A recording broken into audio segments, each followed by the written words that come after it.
Hello friends, कैसे हैं आप सब। उम्मीद है आप सब मस्त होंगे। तो आज हम बहुत ही इंटरेस्टिंग टॉपिक पे डिस्कशन करेंगे और पूरा नोट्स भी मैं लेकर आया हूँ। अच्छे से जो डायग्राम है इसमें उसको भी समझाऊंगा। और ये शॉर्ट नोट और एमसीक्यू यहाँ से बहुत ही ज़्यादा बनते हैं। ठीक है, तो आज हम लोग BSc first year second semester zoology जंतु विज्ञान में थर्ड यूनिट चल रही थी। इसमें biosynthesis of palmitic acid. Palmitic acid क्या होता है? एक फैट होता है, ये फैटी एसिड है जिसका बायोसिंथेसिस मतलब जैव संश्लेषण के बारे में डिस्कशन करेंगे।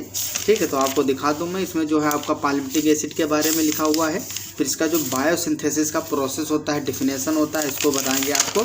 और जितने भी इसके स्टेप होते हैं, क्या मैकेनिज्म होती है, पूरा विस्तृत रूप से समझाने वाले हैं। ठीक है, तो अगर आपको ये चीज़ें पहले से आती हैं तो आप इससे नया आपको इस वीडियो में नहीं मिलेगा, तो आप टाइम मस्त वेस्ट करें। अगर रिवाइज करना है तो भले ही स्पीड बढ़ा के देख लें, और जिसका ये टॉपिक कंप्लीट नहीं है वो ज़रूर अंत तक देखें। ठीक है, तो हम स्टार्ट करते हैं। पाल्मिटिक एसिड क्या होता है? देखो, मैंने जब आपको फैट पढ़ाया था, फैटी एसिड, तो फैटी एसिड में सेचुरेटेड और अनसेचुरेटेड फैटी एसिड बताए थे, मतलब संतृप्त और असंतृप्त। संतृप्त क्या होते थे? सेचुरेटेड, जिसमें डबल बॉन्ड कहीं भी नहीं आता था, डबल और ट्रिपल, हमेशा सिंगल बॉन्ड रहता था। और अनसेचुरेटेड मतलब असंतृप्त। अनसेचुरेटेड में क्या होता था? कहीं ना कहीं उनके स्ट्रक्चर में डबल या कार्बन कार्बन डबल या ट्रिपल बॉन्ड आता था। ठीक है, तो मल्टीपल बॉन्डिंग जिसमें आ जाएगी उसको अनसेचुरेटेड या असंतृप्त बोलते हैं। तो पाल्मिटिक एसिड एक सेचुरेटेड फैटी एसिड है। ठीक है, तो पहले हम पाल्मिटिक एसिड के बारे में थोड़ा सा पढ़ लेंगे, उसके बाद में हम इसकी बायोसिंथेसिस देखेंगे। पाल्मिटिक एसिड और हेक्साडेकानोइक एसिड बोला जाता है। इसको क्या बोला जाता है? हेक्साडेकानोइक एसिड, क्योंकि ये 16 कार्बन से मिलकर बना होता है, तुमको पता ही है। ठीक है, 16 कार्बन होते हैं पाल्मिटिक एसिड में। भी आगे स्ट्रक्चर और सूत्र भी बताएंगे। Is the most common saturated, ये बहुत इंपॉर्टेंट पॉइंट है। अब एमसीक्यू में यहाँ से क्वेश्चन आता है सीधे। Saturated fatty acid found in animals, plants and micro organism. तो ये लगभग हर जगह पाया जाता है, क्योंकि माइक्रो ऑर्गेनिज्म, प्लांट, एनिमल यही तो है मेनली। ठीक है, तो अब बात करते हैं हम सेचुरेटेड। अब यहाँ से एमसीक्यू ऐसे पूछेगा, which one of the saturated fatty acid, और उसमें दे देगा आपको। ठीक है, पाल्मिटिक एसिड दे देगा। ठीक है, उसी में अरेकिडोनिक एसिड दे देगा, लिनोलिक एसिड, ये सब दे देते हैं। ठीक है, बहुत सारे ऑप्शन है, तो आपको याद रखना है। It's chemical formula is CH3CH2 का होल 14 COOH। कितना आसान है। एक मेथिल इधर है CH3, और जो मिथाइल है, मिथिलीन CH2 का होल 14 कर देना, होल 14 COOH। तो देखो 14 कार्बन इसमें होंगे, एक ये 15, एक ये कार्बोक्सिलिक वाला कार्बन, 16 कार्बन होते हैं टोटल। ठीक है, इसीलिए इसका नाम है, पीसी नेम होता है hexadecanoic acid. It is a major component of the oil. ठीक है, फैटी एसिड जो है मेनली क्या होते हैं? ट्राइग्लिसराइड ऑयल बताए थे आपको, सब याद आ रहा होगा। From the fruit of oil palm. ठीक है, जो पाल्म ऑयल होता है वही, इसीलिए इसका नाम है पाल्मिटिक एसिड। ठीक है, क्योंकि पाल्म ऑयल में ज़्यादातर मिलता है। Making up to 44% of total fats, meats, cheese, butter and other dairy products also contains palmitic acid amounting to 50 to 60% of total fats. ठीक है, तो ये कुछ चीज़ें हैं, जैसे कि मीट हो गया, ठीक है, और चीज़ है, पनीर, बटर हो गया, एंड अदर डेयरी प्रोडक्ट्स, जो और भी दूध से कई सारी चीज़ें, इतनी सारी चीज़ें, हज़ारों चीज़ें बनाई जाती हैं दूध से, तो सब में फैट कंटेंट होता है। तो उस फैट, जितना भी फैट उसमें प्रेजेंट होता है, उसका 50 to 60% palmitic acid, saturated fatty acid ही प्रेजेंट होता है। Palmitates are the salts of ester of palmitic acid. Palmitates क्या होता है? जैसे कि आपको पता है, ये मान लो कार्बोक्सिलिक एसिड है, इसका अगर हम -H+, मतलब -H+ का मतलब यहाँ से H+ निकाल दिए, और इसमें कोई मेटल डाल देते हैं, मान लो K+ डाल दें, या फिर Na+ डाल दें, सोडियम या पोटेशियम, तो यह क्या बन जाता है? COOK+ या फिर Na+, मतलब हम धातु से हाइड्रोजन का विस्थापन करवा दिए, तो ये क्या बन गया? इसको हम बोलेंगे, क्या बोलेंगे? कार्बोक्सिलेट, पोटेशियम कार्बोक्सिलेट, या सोडियम लगा होगा तो सोडियम कार्बोक्सिलेट। इसी तरह से पाल्मिटिक एसिड में भी कार्बोक्सिलिक ग्रुप होता है, तो वहाँ पे जब कोई इस तरह से मेटल आयन चिपक जाते हैं तो उसको बोलते हैं पाल्मिटेट या पाल्मिटेट्स आयन। ठीक है। तो ये साल्ट होते हैं mainly ester of palmitic acid. The palmitate ion, यही आयन जो COO माइनस होगा, ठीक है, किस तरह से होगा, CH3 CH2 का होल 14 COO माइनस, इसको बोलते हैं पाल्मिटेट आयन। सिमिट्री बहुत होती है चीज़ों को याद करने में, ठीक है। आप कार्बोक्सिलिक एसिड को जानते हो, इसका H निकालोगे तो ये क्या हो जाएगा, कार्बोक्सिलेट। तो पाल्मिटिक एसिड से निकालोगे तो पाल्मिटेट हो गया। सिमिट्री है हर जगह याद करने की। The palmitate ion is the observed from the palmitic acid at physiologic pH 7.4। 7.4 हमारे ब्लड का भी होता है, ठीक, इसीलिए फिजियोलॉजिक pH बोल दिया जाता है कार्यकीय रूप से, जो क्योंकि ब्लड ही कार्यकीय रूप से एक्टिव होता है ना, सारे कंपोनेंट होते हैं। तो 7.4 pH में ये प्रेजेंट होता है पाल्मिटेट के आयन के रूप में। अब हम देखते हैं बायोसिंथेसिस, मतलब जैव संश्लेषण कैसे होता है। It is formed by carboxylation of acetyl coenzyme A by an enzyme called acetyl coenzyme carboxylase. हम कैसे इसको बनाएंगे, एसिटिल कोएंजाइम A लेंगे, पहले क्या लेंगे, एसिटिल कोएंजाइम A।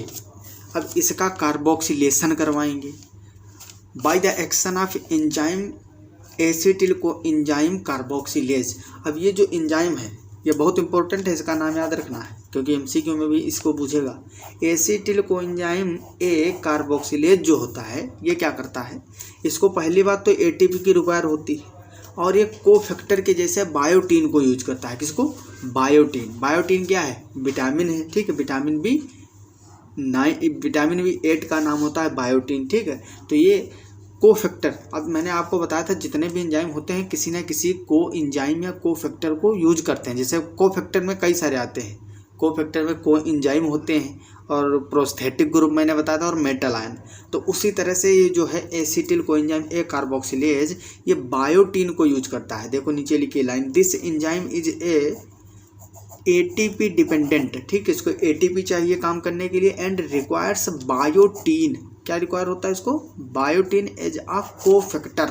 तो ये लाइन बहुत इंपॉर्टेंट है, आपसे क्वेश्चन MCQ में ये एंजाइम भी पूछा जाएगा कि बायोसिंथेसिस में कौन सा एंजाइम यूज होता है, और आपसे ये भी पूछा जाएगा कि इस एंजाइम में कौन सा कोफैक्टर यूज होता है। तो उसमें होगा बायोटीन हो जाएगा, ठीक है, या उसी में निकोटिनामाइड दे सकता है, निकोटिनामाइड या नियासिन जिसको विटामिन B3 बोलते हैं, विटामिन B6 जैसे कि राइबोफ्लेविन, विटामिन B2 राइबो, ठीक है। इस तरह से आपसे क्वेश्चन पूछा जा सकता है। B5 पायरिडॉक्सिन, तो ऑप्शन दे देगा, तो आपको बायोटीन याद रखना है। ये जो इंपॉर्टेंट मैं टॉपिक बता रहा हूँ मतलब लाइन, वो आपको सीधा याद कर लेना है। ये आपको पता होना चाहिए कि हम कार्बोक्सिलेशन जब करवाते हैं तब फैटी एसिड बनते हैं। एसिटिल कोएंजाइम A का कार्बोक्सिलेशन करवाते हैं तो एंजाइम कौन यूज होता है, एसिटिल कोएंजाइम A कार्बोक्सिलेज, और ये ATP डिपेंडेंट होता है। बायोटीन की ज़रूरत होती है कोफैक्टर के रूप में। तो यही मेन पॉइंट आपको याद होने चाहिए। यही शॉर्ट नोट में अगर आया तो आपको लिखना है, और MCQ में सीधा यही पूछेगा। और क्या पूछेगा भाई, बायोसिंथेसिस से क्वेश्चन तो बनाएगा ही, तो यही तो बनाएगा हर जगह से।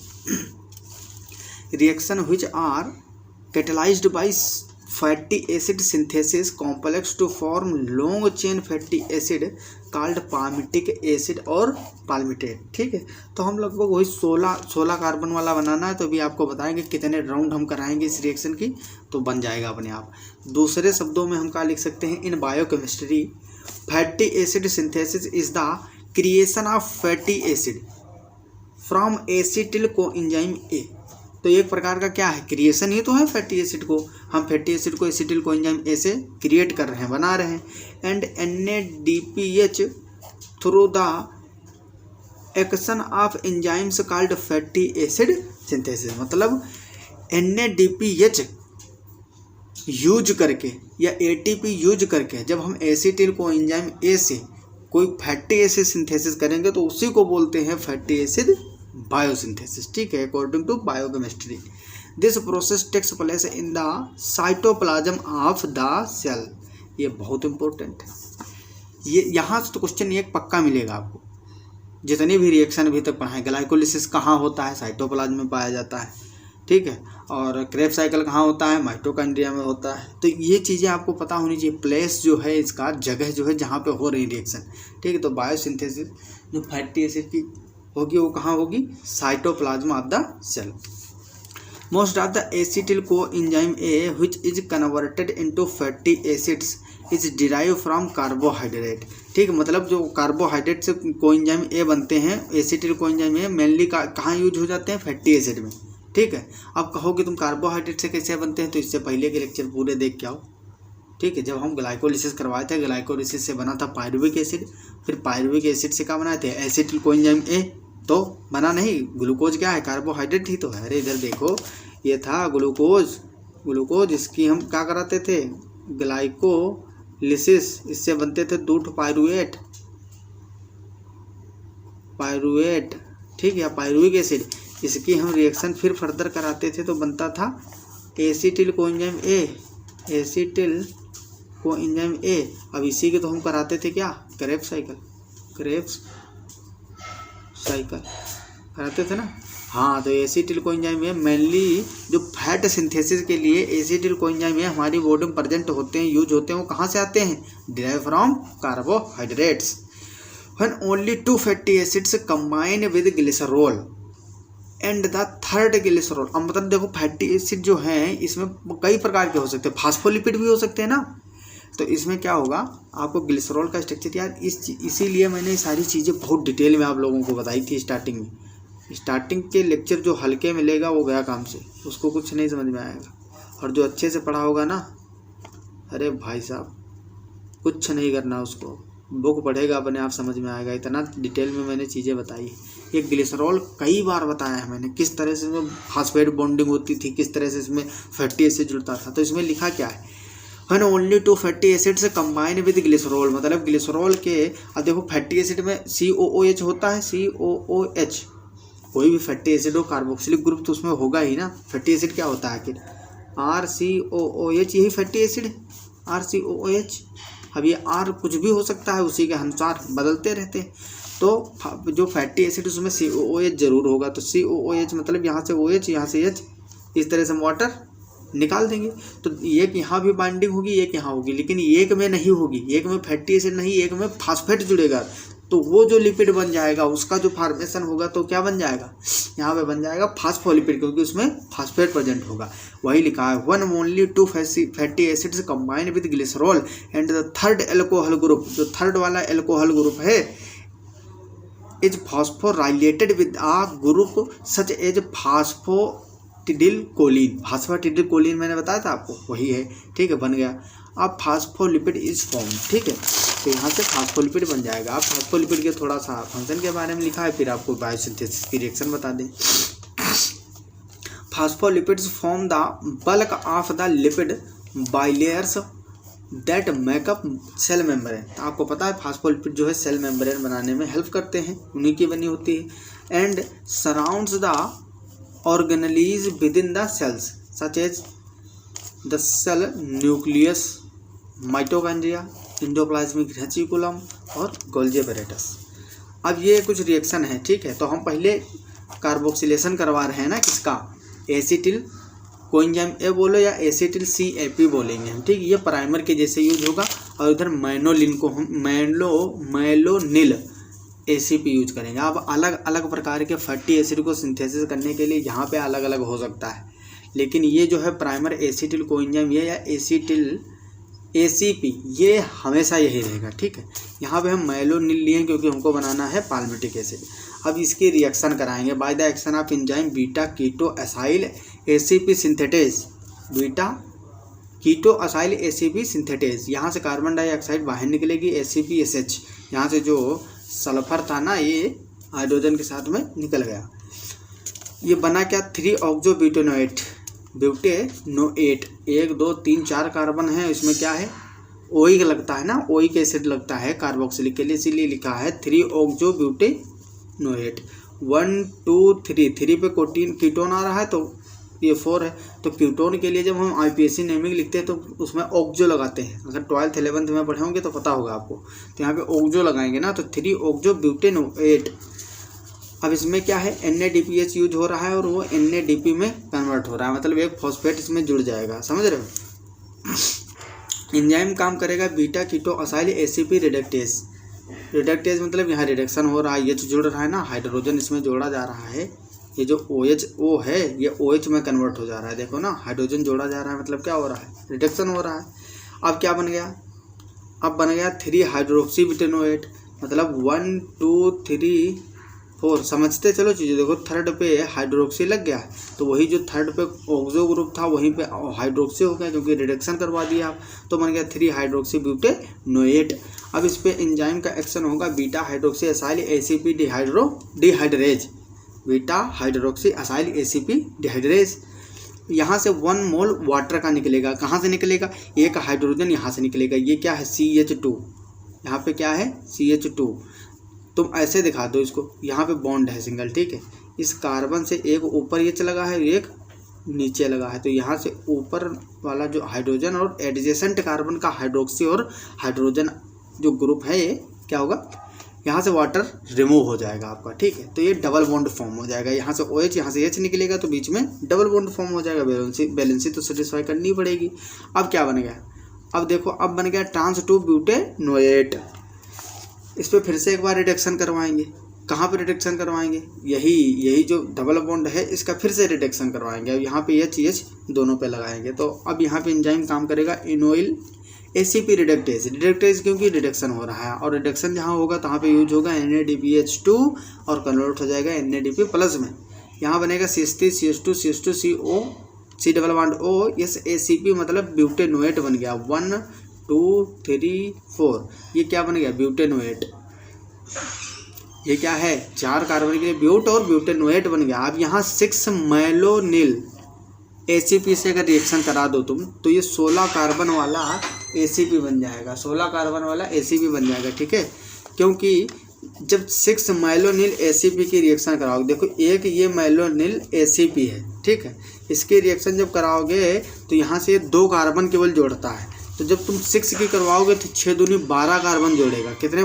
कार्बन जोड़ेगा 12, और 4 तुम्हारे पहले से है इसमें 1 2 3 4, ठीक है, तो 4 और 12 कितने हो गए 16, तो 16 कार्बन वाला आपका एंजाइम मिल जाएगा। लेकिन इसमें हम रिएक्शन कराएंगे बाद में, जो 16 कार्बन वाला पाल्मिटिक एसिड बन जाएगा, लेकिन वो पाल्मिटेट के रूप में होगा, तो उसकी हम रिएक्शन कराएंगे लास्ट में थायोएस्टरेज एंजाइम से। ये क्या करता है, देखो इसमें अभी ये लगा हुआ है ना, तो यहाँ पे ये OH लगा देगा और ये वाला पार्ट हटा देगा। कैसे हटा देगा, इधर देख लो, मान लो तुम 6 राउंड घुमा दिए मेलोनिल ACP से, यहाँ पे CH3 CH2 का होल 14 और C double bond O yes ACP बन गया।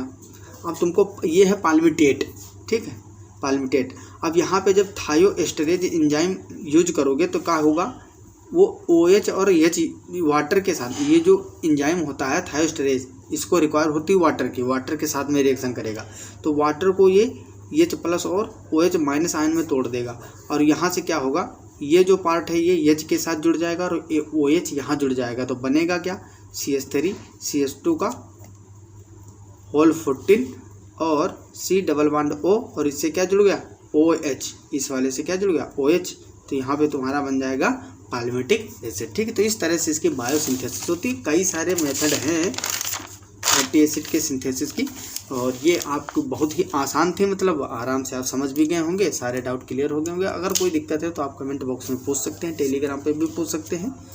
टेलीग्राम पे क्या पूछोगे, पूछने वाले लक्षण ही नहीं है तुम लोगों के, इसीलिए चैट बंद करना पड़ा, ठीक है। तो अच्छे से पढ़ाई करो, और क्लासें आप रेगुलर आपको मिलेगी, टेंशन मत लो। अभी DDU के एग्ज़ाम होने वाले हैं, तो उनके लिए भी क्वेश्चन प्रैक्टिस भी साथ में करवानी है, ठीक है। तो अच्छे से पढ़ाई करते रहो। मिलते हैं अगली क्लास में, तब तक के लिए okay bye, all the very best, जय हिंद जय भारत।